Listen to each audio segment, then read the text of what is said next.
నమస్తే, welcome to I news. Global energy sector లో భారీ మార్పులు చోటు చేసుకోబోతున్నాయి.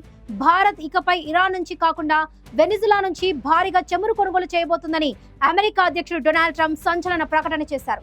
ఈ ఒప్పందానికి సంబంధించిన ప్రాథమిక ప్రక్రియ ఇప్పటికే ముగిసిందని ఆయన పేర్కొన్నారు.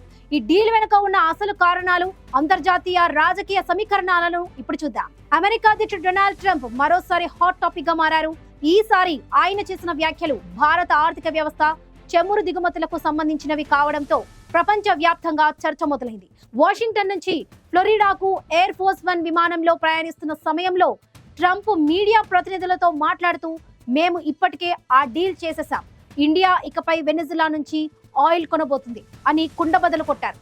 ఇన్నాళ్ళు ఇరాన్, రష్యాల నుంచి చమురు దిగుమతులపై ఆధారపడిన భారత్ ఇప్పుడు రూట్ మార్చి వెనిజులా వైపు వెళ్తుందని ట్రంప్ సంకేతాలు ఇచ్చారు. అసలు ఈ మార్పు వెనుక ఉన్న వ్యూహం ఏంటి?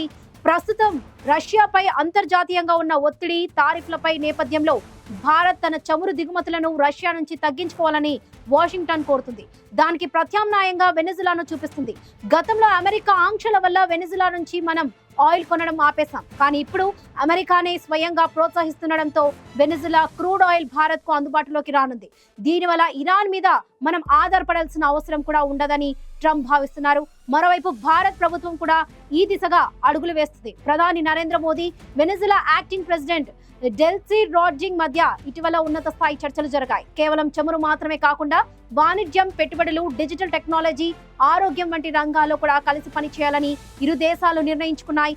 Reliance Industries, Indian Oil Corporation, HPCL వంటి భారతీయ దిగ్గజ కంపెనీలు వెనిజులా నుంచి చమురు దిగుమతి చేసుకునేందుకు ఇప్పటికే సిద్ధంగా ఉన్నాయి. ఎందుకంటే వెనిజులా ఆయిల్ ధర తక్కువగా ఉండటమే కాకుండా మన రిఫైనరీలకు అది చాలా అనుకూలంగా ఉంటుంది. అయితే ట్రంప్ చేసిన వ్యాఖ్యలపై దేశీయ రాజకీయాల్లో విమర్శలు వినిపిస్తున్నాయి.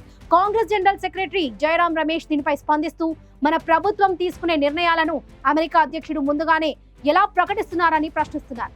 ఇది మన సార్వభౌమాధికారానికి సంబంధించిన విషయమని ఆయన విమర్శించారు. ఏది ఏమైనా ప్రపంచ చమురు మార్కెట్లో భారత్ ఇప్పుడు ఒక కింగ్ మేకర్ లాంటిది. రష్యా, ఇరాన్, వెనిజులా ఇలా ఏ దేశమైనా సరే భారత్ కు చమురు అమ్మేందుకు క్యూ కడుతున్నాయి.